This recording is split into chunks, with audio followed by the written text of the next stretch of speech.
Sa ulo ng mga nagbabagang sports balita, Philippine Azkals football team handang-handa na para sa matchup kontra Uzbekistan White Wolves sa FIFA World Cup Asian Qualifiers ngayong gabi. Final 12-man lineup ng Gilas Pilipinas 3.0 para sa FIBA Asia Men's Championship na isumiti na ni National Coach Tab Baldwin. Two-time Olympian Hidilyn Diaz kumolekta ng 3 gold medals sa Asian Weightlifting Championship sa Thailand. Emilio Aguinaldo College Generals nangakong gagawin ng lahat para makapuwersa ng do-or-die Game 3 kontra University Bulldogs sa semifinal ng Collegiate Conference ng Spikers Turf. Third seed Andy Murray laglag sa 4th round ng US Tennis Open. Second round draft pick JP Tokoto pumirma na ng kontrata sa Philadelphia 76ers. American power buster Ricky Fowler namayani sa Deutsche Bank Golf Championship. At hometown rider Joaquin Rodriguez bagong overall leader sa 2015 Spanish Vuelta cycling race.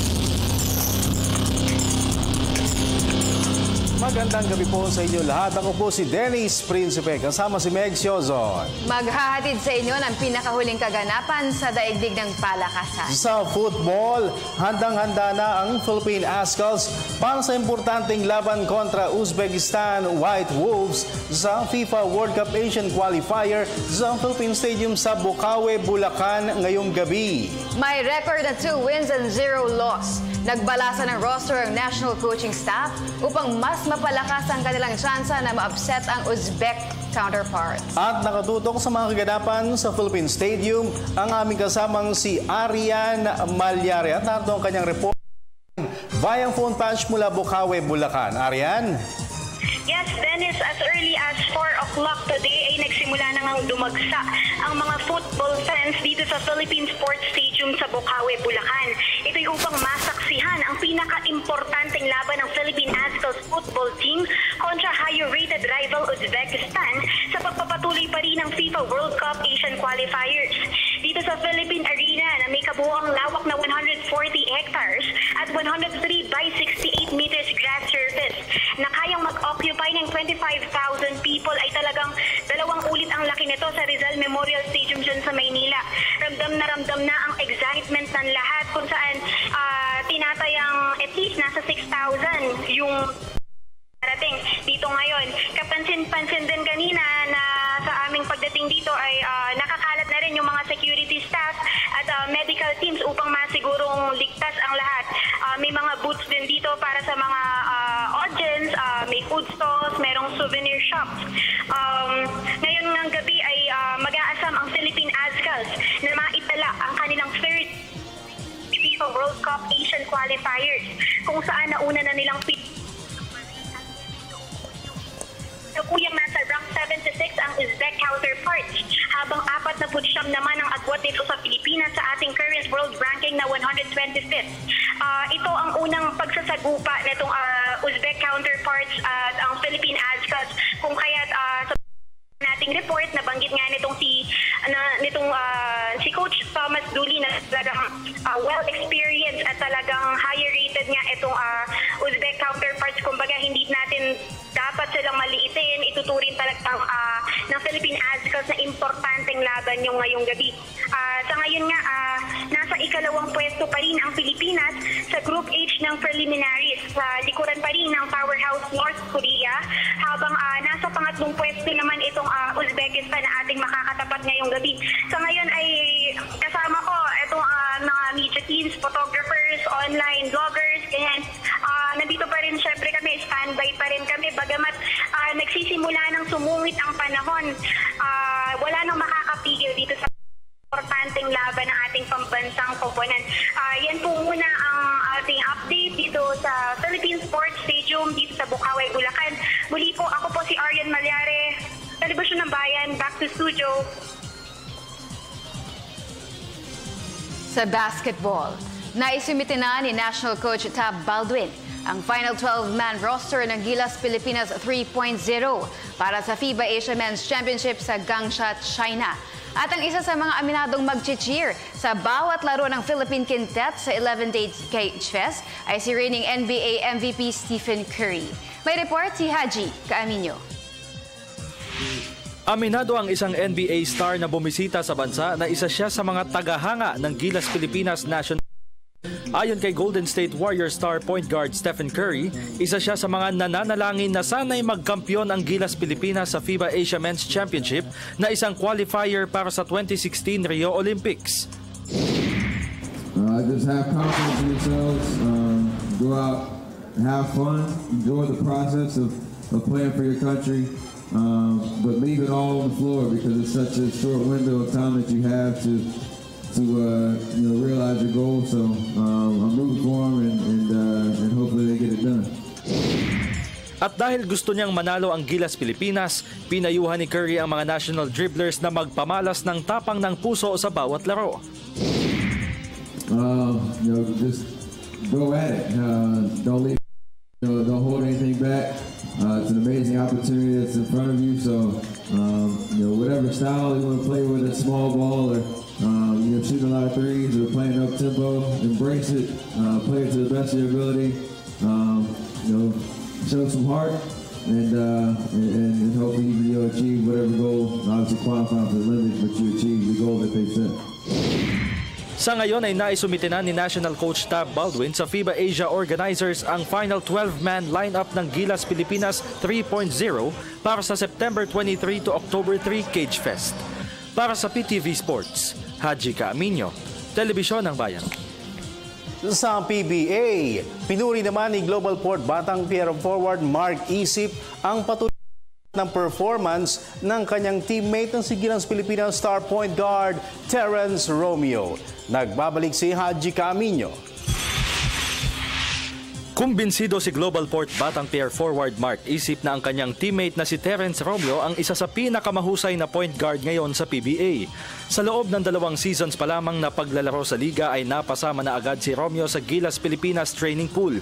Ayon kay Isip, tunay na nag-improve ang performance ni Romeo base na rin sa kanyang ipinakita sa 37th William Jones Cup sa Taiwan. Ang talent at yung skill set na meron siya, di ba? Parang ilang tao lang meron nun. Baka dito sa Asia, baka siya lang. Di ba? Kung titignan mo ngayon, lang ba ang kagaya niya? Pagdating naman sa PBA, di ba? Magkaiba naman sila ni Jason. So, pag mga ganong yung kahit na yung showmanship niya, kahit na flashy siya, yung mga times na effective talaga eh. So, ang tao naman, di ba? Yun ang gusto. Naniniwala rin si Isip na makakatulong sa kanilang kampanya sa papasok na season ng PBA ang experience na natamasa ni Romeo sa paglalaro para sa national team. Oo naman, siyempre malaking bagay yan, exposure sa international competition. Mas antas ng level ng competition dyan, di ba? Kaya makakatulong yun. So na talaga papunta yun eh. Kasi with the set of skills na meron siya, diba? Tapos lagi na araw-araw, diba? Basketball na enhance niya.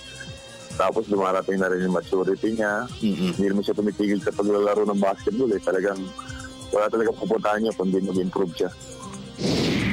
Sa nakalipas na season ng PBA ay inangkin ni Romeo ang Most Improved Player Award, isang patunay na patuloy ang pag-angat ng career ng 5'11" dribbler. Para sa PTV Sports, Haji Kaaminyo, Telebisyon ng Bayan. Samantala, run and gun system naman ang posibleng ipatupad ng Star Hotshots coaching staff para sa kanilang kampanya sa papasok na season ng PBA. Narito ang report ni Ms. Ria Arevalo ng Sports 918. Asahan na malaking pagbabago sa estilo ng Star Hotshots sa papasok na 41st season ng PBA. Ayon kay shooting guard Peter Jun Simon, unti-unti nang ipinapasok ni rookie coach Jason Webb ang kanyang sariling sistema na kadalasan ay run and gun style. Kaya naman doble kayod sa pagpapakondisyon ng mga players ng Hotshots para makasabay sa sistemang gustong ipatupad ni Webb sa team. Actually, napag-usapan na namin and ngayon, kailangan talaga mag-adjust kami sa aming game kasi iba na yung system na irara namin and personally sa amin di makakalaro na previous conference, iba na rin yan. So, para sa akin, iba na rin yung pinaghandaan ko ngayon. Gayunpaman, naniniwala si Simon na hindi agad isasantabi ng coaching staff ang triangle offense na nagbigay sa kanila ng Grand Slam Championship noong 2013 to 2014 season. Siyempre, nandun pa rin yun kasi talagang ilang taon din namin niraran yun. So, parang naging automatic na sa amin yun. Sa ngayon ay regular na nag-e-ensayo ang hot shots at hinihintay na lamang nila ang pagbabalik sa bansa ni Filipino-American forward Joe Devance na nagbakasyon sa Estados Unidos. Para sa PTV Sports, Ria Arevalo, Sports Radio 918. Sa volleyball, nangako ang Emilio Aguinaldo College Generals na gagawin ng lahat para makapwersa ng do-or-die Game 3 kontra National University Bulldogs sa semi-final ng Collegiate Conference ng Spikers Turf. Report si Arian Malyare. Iba yung paghahanda at bagong estratehiya ang inilatag ng Emilio Aguinaldo College Generals para mapanatiling buhay ang kanilang kampanya sa Collegiate Conference ng Spikers Turf. Ito'y matapos sa yumukod sila sa National University Bulldogs sa loob ng 5 sets sa opener ng Best of 3 semi-final series kahapon. Ayon kay star spiker Howard Mojica, bagong battle plan ang hinahasa nila sa ensayo, partikular na sa depensa. Parang magulangan na blockings lang. Tapos more combination plays sa mga gagawin. Tapos less yung bola sa akin. Helpful, very. Kasi ganun yung ginawa namin kahapon dyan. Umabag kami ng pitch, although alam naman namin na kahit advance. Ginagamit namin yung bilis sa combination play. Kasi nga, malaki nga sila, diba? Hirap din sila humabol sa bola. Kasi parang magdikit-dikit sila. Sa one step lang, kaya nila magkakagad. Nangako rin si Mojica na gagawin ang lahat para makapwersa sila ng do-or-die Game 3 sa matchup kontra Bulldogs. Hindi ko sure kung kaya namin iuwi pero we'll do. Gagawin naman. Team supporting, saka sana may iuwi yung victory for championship. Ang Game 2 ng Final Four showdown ng EAC at NU ay idarao sa San Juan Arena bukas ang 1:00 ng hapon. Para sa PTV Sports, Arian Malyare, Telebisyon ng Bayan. Two-time Olympian Hidilyn Diaz kumolekta ng medal sa Asian Weightlifting Championship sa Thailand.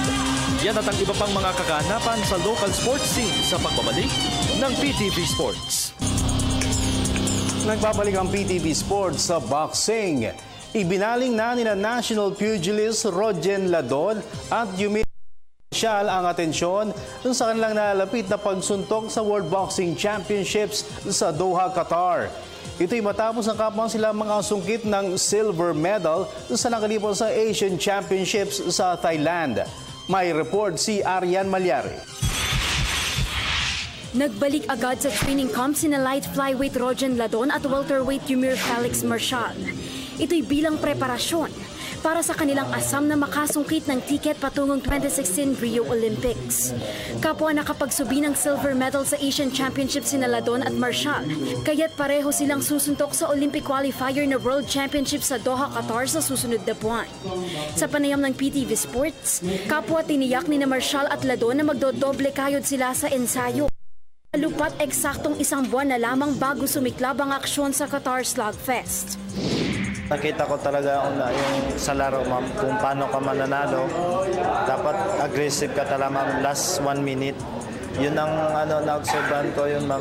Tapos isa din, ma'am, na inano ko yung na pinursige ko na manalo para pagdating ko sa world, at least paano yung mga judges, nakilala na ako, ito yung taga-Pilipinas na nag-silver. Medyo na tayo, inano nila na focus nila yung training namin, kung ano yung saan kami komportable para yung isip namin, kondisyon ng katawan, ma-maintain.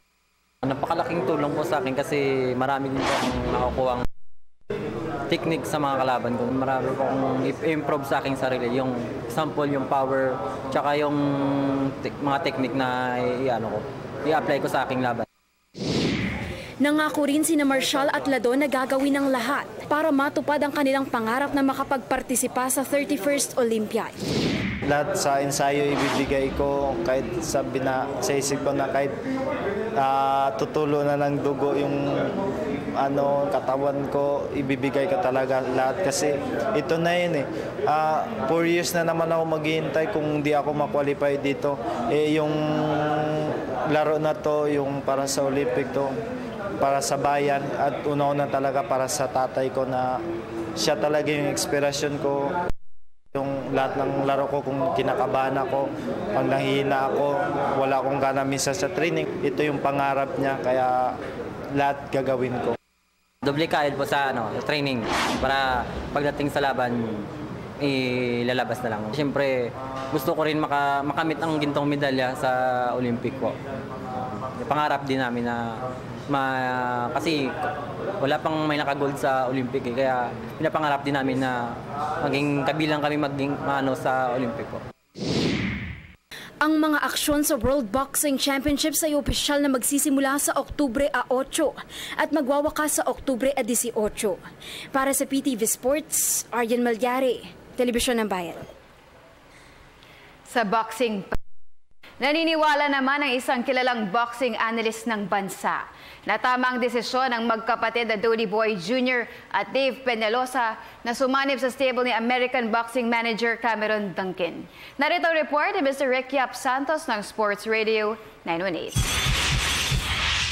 Malaki ang may tutulong ni American boxing manager Cameron Duncan sa pag-usad ng karir ng magkapatid na Dodi Boy Jr. at Dave Peñalosa.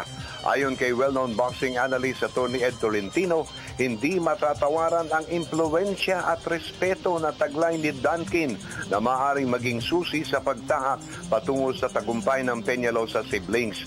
At dahil tiyak na mabibigyan ng magandang laban sa US soil, naniniwala si Tolentino may ilalabas din na Dave at Dodi Boy Jr. ang tunay na potensyal sa ibabaw ng ring. Hindi nila pwedeng sabihin kaya naman namin ayaw lumaban kasi wala namang direksyon na kami tinatahak. But with Cameron Duncan, ayun, eto na, may magandang hunter na sila. Kaya sabi natin, hindi pa rin Islam dunk yung pagpasok ni Duncan. Sapagkat nasa boxingero pa din yan. Bukod pa rito, tiyak na mapuputol din umano ang matagal ng pagiging inactive ng Peñalosa Brothers na parehong huling sumampa ng ring noong July 2014. So we're talking here of a lot of ring rust and we do not know if the motivation is the same. Dahil siyempre, yung nakapala tapos inactive ka na kagad, hindi magandang senyales yun. Pero hopefully, sabi nga natin, with Cameron Duncan believing in them, palagay ko mamomotivate ang mga bata ito dahil wala nang sila reklamo Si Dodi Boy Jr. ay may unblemished record na 13 wins with 12 by knockouts habang hawak rin ni Dave ang malinis na kartadang 9 victories with 6 via stoppages. Para sa PTV Sports, Rekyap Santos, Sports Radio 918. Sa weightlifting, kumpiyansa si veteran internationalist Heidelin Diaz na makakapagsubi siya ng ikatlong sunod na appearance sa Summer Olympics. Ito'y matapos ang kanyang impresibong showing sa Asian Weightlifting Championship sa Thailand, kung saan winalis niya ang lahat ng 3 gold medals na nakatayaan sa women's 53 kg class. Para sa detalye, nagbabalik si Aryan Malyari. Nagpamalas ng lakas sa 26 Asian Weightlifting Championship sa Thailand si two-time Olympian Heidelin Diaz. Kagabi ay 3 gold medals ang naisubi ng 24-year-old Zamboanga City Pride sa women's 53 kg class. Matapos sa bumuhat siya ng 96 kg sa snatch at 118 kg sa clean and jerk para sa total lift na 214 kg. Sa panayam ng PTV Sports, pinasalamatan ni Diaz ang mga taong naniwala at sumuporta sa kanyang kampanya sa Asian Meet. Talaga, pero nakaya naman. Kasi 2 months preparation lang. Tapos hirap din. Pagkain din minimik kasi yung body weight. Pero thankful ako sa mga coach at kasama ko kasi tinihir nila ako si God. Saka yung mga tao. masuporta. Umaasa rin si Diaz na mag-i-improve pa ang kanyang performance bago ang kanyang kampanya sa Olympic qualifier na World Weightlifting Championship sa Texas sa buwan ng Nobyembre. Power training, guro sa technique, gagawin kong lahat. It's a new opportunity for me. Kasi last year, akala ko wala na eh. So, ngayon, ginagrab ko lahat. Ito na yung guro yung opportunity na binigay sa akin. Bukod kay Diaz, nag-uwi rin ng karangalan para sa bansa sa Thailand showpiece si fellow national weightlifter Nestor Colonia na kumulekta naman ng 2 ginto at 1 silver sa men's 56 kg class. Para sa PTV Sports, Arjen Malyari, Telebisyon ng Bayan. Sa Collegiate League, hindi kontento sa kanilang depensa ang coaching staff ng Far Eastern University Tamaraos. Ito ay kahit pa naging impresibo ang kanilang debut game sa kabubukas sa season ng UAAP. May report si Ms. Judith Caringal ng Sports Radio 918. Bagamat tinambakan nila ang Ateneo Blue Eagles sa kanilang unang asignatura sa men's basketball wars ng UAAP Season 78, kontento ang Far Eastern University Tamaraos coaching staff sa ipinakita ng kanilang mga players. Ayon kay head coach Nash Racela, kailangang mag-improve ang kanilang depensa kung nais umano nilang makabalik sa finals ngayong season.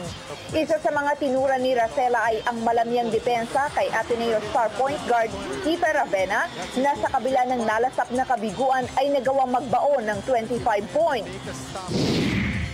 Our objective on defense was to limit touches of Ita Ravena. He scored 25. He took 18 shots and 8 free throws. So I don't think we were successful defensively. So kailangan magtrabaho pa itong mga defense. Samantala, tinatanggi ni Racela na humanga siya sa ipinamalas na aggressiveness ng kanyang mga players sa opensa. I think we carried over the one first stretch from last year. Today we had 17 assists. That's always the emphasis on this team. People sharing the ball, making decisions. I think last year we were averaging 16 assists, so that's an improvement. Ang susunod na makakatapat ng FEU Tamaraos ay ang UST Growling Tigers at ang kanilang matchup ay itinakda sa darating na Sabado sa Araneta Coliseum. Para sa PTV Sports, Judith Caringal, Sports Radio 918. Third seed Andy Murray, laglag ng US Tennis Open. Yan at ang iba pang pinakamalalaking kaganapan sa global sports sa pagbabalik ng PTV Sports. Nagbabalik ang PTV Sports sa basketball. Opisyal na magsusuot ng Philadelphia 76ers jersey sa papasok ng season ng National Basketball Association o NBA si second round draft pick JP Tokoto. Ito'y matapos na pumirma siya ng kontrata sa kupunan kanina. Tinanggap ng 6'6" shooting guard ang alok na 1-year non-guaranteed deal ng Sixers kaya pwede siya maging restricted free agent sa susunod na off-season. Muli naglaro si Tokoto para sa North Carolina Tar Heels sa NCAA noong isang taon kung saan nag-average siya ng 8.3 points at 4.3 assists per game. Samantala, tunghayan naman natin ang iba pang mga tampok na balitang sports sa labas ng bansa. Sa report ni Ms. Cecil Kimlat ng Sports Radio 918. Nagwakas na ang kampanya ni 2012 winner Andy Murray sa men's singles ng US Tennis Open sa Flushing Meadows, New York. Kanina'y lumasap ng upset loss ang third-seeded British netter sa kamay ni 15th seed Kevin Anderson ng South Africa, 7-6, 6-3, 6-7 at 7-6 sa fourth round. Naisagad ni Murray sa tiebreaker ang fourth set, pero dito ay humataw naman ng 7 magkakasunod na puntos si upang tuluyan niyang tuldukan ang laban. Ang quarterfinal opponent ni Anderson ay si 5th seed Stanislas Wawrinka ng Switzerland. Sa US Tennis Open pa rin, pasok na sa quarterfinal ng women's singles si second seed Simona Halep ng Romania. Ito ay matapos na patalsikin niya si 24th seed Sabine Lisicki ng Germany 6-7, 7-5 at 6-2 kanina. Nag-struggle muna si Halep sa opening set bago siya naka-break ng 3 beses sa sumunod na 2 set. Ang susunod na makakatapat ni Halep ay si 20th seed Victoria Azarenka ng Belarus. Target ni Halep na makasungkit ng kauna-unahang Grand Slam singles title.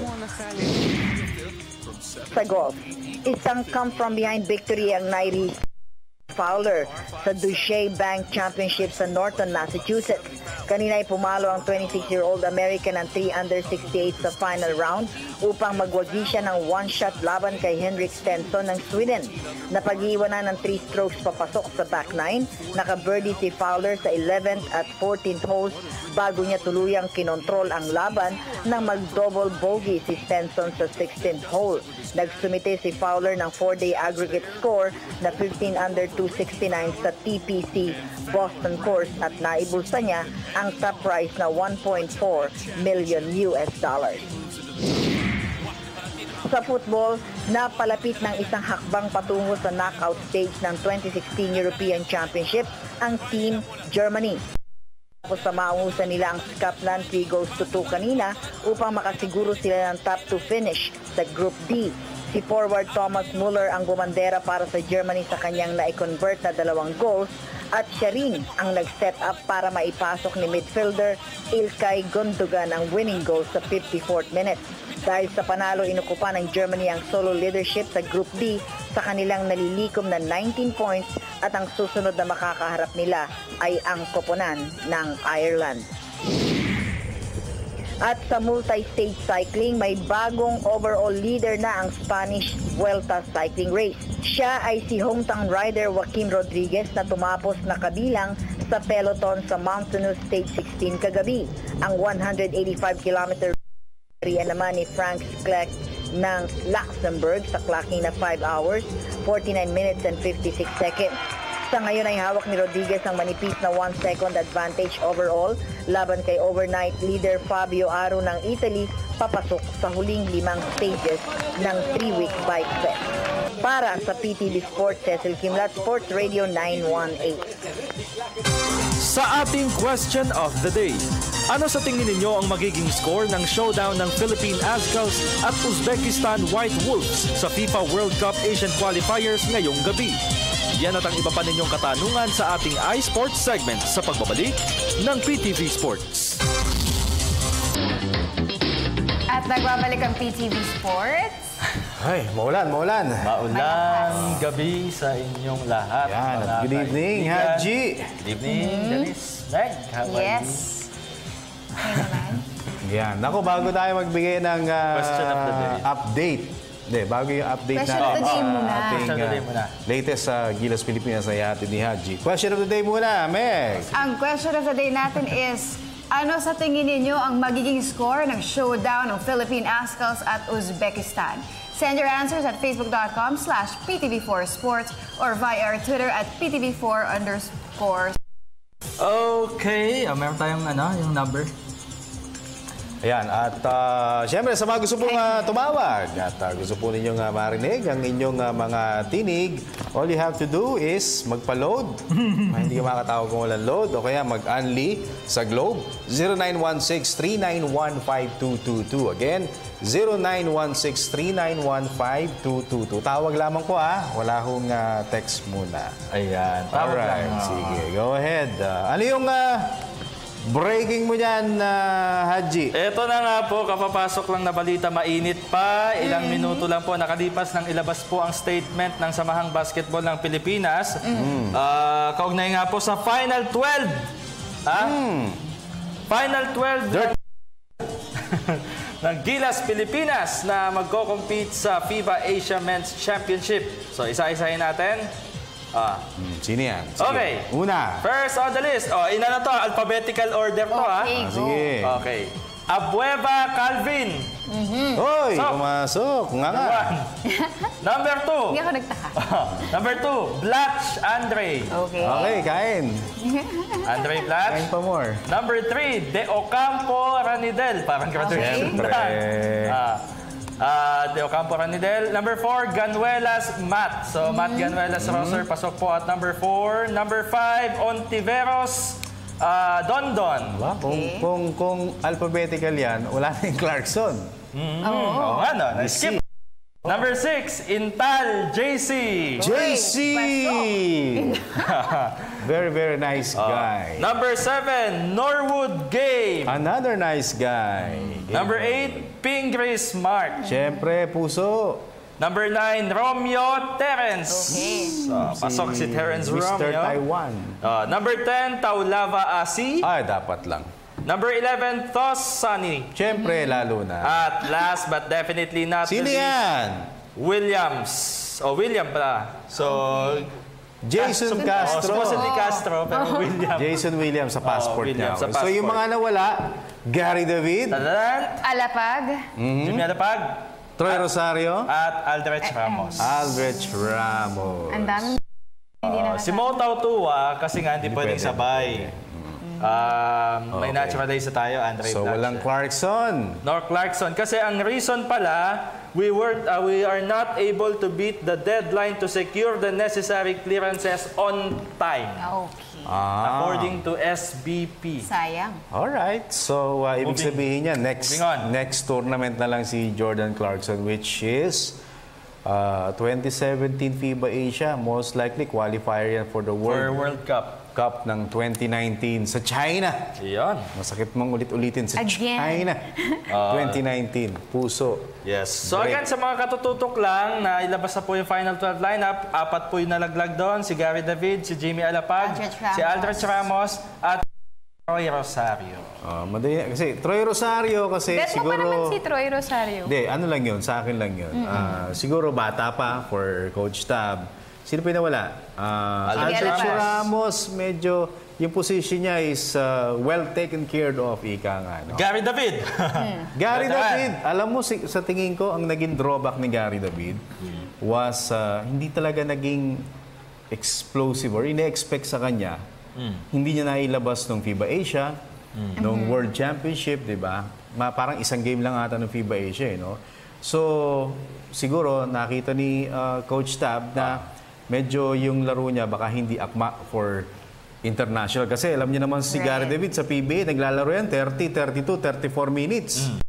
FIBA Asia, mga 12, 15, 20, babad ka na nun. At saka diba, like with Gary David, naka-question din yung consistency niya sa mga games. Oo. If you remember din, isang beses lang yata pumutok, o 2 beses, pumutok si Gary D sa William Jones Cup. Pero sa South Korea yata, tsaka sa Chinese Taipei. Pero ang hindi natin matatawaran sa kanya yung experience. Although I believe na he deserves another opportunity because knowing Gary, he's a fighter. Of course. Alam mo si Gary, nagkaroon na ng, I think, left and right na shoulder operation yan, sa tuhod. He came back, I think, naging comeback player of the year pa nga yan, si Gary David. So, he's a born fighter. And last, si Jimmy Alapag. Wala talaga he felt siguro si Coach Tab na okay na yung gwardiya niya. Instead of him, might as well get Ganuelas or JC Intal, di ba? Malalaki, kailangan ng malalaki din. So, MGR pasok. So, ang mga guards niya ngayon, at point guard, at 1, si Castro, tsaka si Romeo. Pwede na yun. Laban na yun. Laban Pilipinas. Clarkson, wala po. Hindi na umabot sa deadline. Next time, Jordan. Next time Lakers ka muna. Total, wala pa 1 million sweldo mo eh. Wala pa ba? Wala pa. 800 plus pa lang yun eh. Oo. 1 year. Kasi rookie year niya. Oo, yan. So, okay. Bata pa naman. Bata pa si Jordan Clarkson. Saan muna tayo? Sa Facebook football muna tayo. Balik football. Balik football. Question of the day natin. Alright, from Alvin Lopez, Pamplona, sabi niya, draw, full match. Draw, full draw, okay. So, wala makaka-score. 0-0. Yes. Oo. Ron Lumida, 1-0 in favor of Azcals. Laban din. Remember, 75th po yung Uzbekistan sa rankings. Pilipinas naman, 125th, kung di ako nagkakamali. So, medyo pero hometown natin, yun ang maganda ron. Sana maraming nanood. Manonood pala. Cordero, sabi niya, kaya nila yan, basta focus at puso lang. Happy birthday today to my niece, Magic Gabuya Jimenez, and to her daughter, Misha Jimenez. Okay, to Joshua, from Joshua Dizon Lapitan, 2-0 in favor of Azcals. Balita sa Ginebra naming mahal. Balita ko, nasa practice na si Dorian Peña ulit. Yun ang nabalitaan ko. Ginebra naming mahal, hindi po sila kasama sa Cup sa September. Iniintriga sila dahil ba't daw ayaw sumama? Yan naman, ma-issue ng San Miguel sabi. Sabi ni Coach Tim Cone, hindi pa kami ready sa ganyang level. Remember si Coach Tim, kumbaga binubuo niya pa yung lineup niya. Bigla-bigla nagpakawala ng 3 players, di ba? Nag-draft ng mga rookies na hindi pa nag-i-ensayo because nasa NCAA. Di ba? So, I think it's a valid point para kay Coach Tim Cone. So instead of Ginebra talk and text ang kasama sa MVP Cup. Kay depleted talk and text. Okay? From Villanueva, Ostre Ruel, sabi niya 2-1 yan in favor of Philippine Azcals. Hello sa inyong tatlo, Sir Dennis, Sir Haji at Miss Pretty Meg. Ask ko lang po sino po ang sa 12-man roster ng Gilas Pilipinas. 3.0 #puso. Feeling ko naman nakatutok si sino yan? Si Villanueva? Si Ruel, yes. Si Ruel Villanueva. Parang narinig niya na yan. Yes. Caller tayo. Hello, good evening. Hello, good evening. Yes, sir. Sino po sila? Si Gerard Bate. Sino? Si Gerard Bate. Diroy? Parang John Lloyd. Gerard. Dinoy? Gerard Bate. Gerard? Kita mo na. Gerard pala. Dito sa Mulabi. Mulabi. Miss Ok, may sabi sa aksidente? Saan? Mulabi, Zamboanga del Sur. Zamboanga del Sur. Lakas tayo dyan, Zamboanga. Hello po. Gerard! Kumusta na? Si Kim. Okay ko. Okay naman daw. Okay ba? Sige, Gerard, anong sagot mo sa ating question of the day? Dapat manalo ang Azcal. Dapat. 2-0. 2-0 para sa'yo. Wow. Sino yung makakascore ng goal? Si Phil Si yung Phil. husband. Azcals, Phil yung husband agad, ha? Siya agad ang magaling. Sino pa? Pareho? Si Ruta. Okay. Very good. Okay, sige. Ayos yan, ayos. Gerard, kumusta dyan sa Zamboanga? Maulan dito sa Maynila eh. Dyan sa inyo, kumusta ba? Maulan po dito, Mod. Maulan din. Wala ng September natin ngayon, ha? O, di pakuya-kuya-kuy ka lang ngayon sa bahay. Kape-kape. Habang nanonood, ha? Nanonood ako sa kabista. Nanonood ako. Oo nga. Napansin nga namin. Nanonood ka nga. Oo nga. Gerald, may tanong ka pa? Sige. Ito, pwede doon. Sino po mga line-up sa Pure Foods? Pure Foods. Ganun pa rin. Ang bago doon, si Norbert Torres. Norbert Torres. Yun ang bago ron. Tapos, siguro kung meron mang bago coaching staff, ang balita ko parang si Tony Boy Espinosa ata. Mukhang medyo sinusubukan na baka mag-coach. Kilala mo yon si Tony Boy Espinosa? Saan kayo nagkita? Ay, dating player yun, di ba? Dating player. Anong school? Kaya mo yan? Sige lang, pagkimati lang ko tapos wife. Segue. Sige. Kanyang wife. Sige, Gerard. Batiin mo si wifey. Si Ivy Bati. Ivy. Hello. Sino pa? Yung son ko, 2. Yung son niya. Okay. Ano pangalan? At si Ivan. Justin, tama ba? Christian. At saka si Evan. Si Ethan. Ethan. Social mo, ha? Ethan, ha? Ethan, hindi Ethan. Okay. Gerard, salamat, ha? Salamat po. Tawag-tawag ka lang, ha? Thank Gerald you. ng Molave. Zamboanga del Sur. Very good. Sige. Ayan. Okay. Sige. Yung fan natin si Jason Rubio, may tinatanong kung ilang year daw ba ang pinirmahan ng rookie ng Ginebra na kontrata? Hindi pa raw pumipirma, alam ko last Pero ano na yan? Diyan na yan. More or less. Yan. So Jason Rubio, sa pagkakaalam namin ay hindi pa pumipirma yung mga rookie. Dahil Naglalaro po sila sa NCAA. Yan. So, yan Jason Thank you.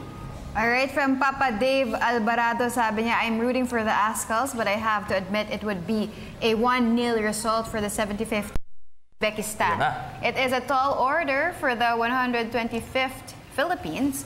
I just hope plenty of fans come to watch, given Philippines is not a football nation. Two-time Asian Player of the Year, Server Dejeparov, is going to play for the Uzbek coming from the sick bay. With our thin back line depleted by injuries to key defenders, the best thing is to catch Uzbekistan on the counter. On a bright note, we have Patigol and Shrock back to man the forward end wing. Meg Pakitagalog. Sabi niya, siya ay para sa mga Pilipinas ka. Paano? Papa Dave, Pero, Papa Dave Alvarado. Mukhang mahilig sa football talaga. You're very knowledgeable. You impress me, Papa Dave. Very analytical. Yeah. Tama. Si Jokar Aspa, I don't care about what is the score. Suplado. I don't care. I don't care about what's the score. Okay. Ang mahalaga, manalo ang Ascals. Dapat. Go Ascals. Idol Dennis, kailan po opening ng PBA? October 18. At saan gaganapin? Sinong kalaban ng Ginebra daw? Ask ko po, bakit pag sa NCAA, pag na-draft ka na, pwede ka pang maglaro? Unlike sa UAAP, hindi na pwede. Kasi si Thompson na-draft na, pero naglalaro pa din sa NCAA. More power. Hindi, kasi yung UAAP, nung nag-draft, tapos na. Yung NCAA, kalagitnaan pa nung season, nung tournament. Magkaiba kasi na schedule yan. Caller tayo. Hello. Good evening po. Ano pong pangalan nila? Ay. Partner, pakibabaan ng volume ng TV. Isa natin para umabot. Pakibabaan ng volume ng TV, partner, at nag-feedback tayo. Sige, boss. Sige. Tennis. Oy. Ikaw ang boss ko. Opo. Yan. Okay. Sige. Boss, anong pangalan mo? Fidel po to, boss, ng Antique. Fidel? Del po. Del. Del of Del ng Antique. Okay, Del. Sige, ikaw ba yung may-ari ng maganda dyan sa Antique. Balita ko may rice terraces dyan. Dyan, sa Antique? Sa Antique. Bagong discovery po. Bagong discovery, rice terraces. Okay, sige, maganda yan. Del, anong sagot mo sa ating question of the day? Natingin ko yung score, magiging score po. Ha? 2-0. 2-0. Sino panalo? Ascal po. Ascal. Very good. Natin Home court. Philippine Stadium. Alright. Home court natin Sinong favorite mo na Ascal player? Si goalkeeper, Neil Etheridge. Neil Etheridge. Yung goalkeeper po natin. Ayan. Ba't anong gusto mo sa kanya? Kasi, galing-galing Magaling. Galing-galing. Bakit siya naging magaling? Parang may iba kang hinahanap na sagot, Del, may boyfriend, may girlfriend ka? Meron po. Ay, talaga, opo. Baka idol ng girlfriend din niya. Si Neil Etheridge. Sige, Del. Okay, Del, may tanong ka pa? Bakit po, Boss Vince? Bakit po wala si Mola Tautua sa Gilas? Kasi nandun si Andre Blatch. Oo.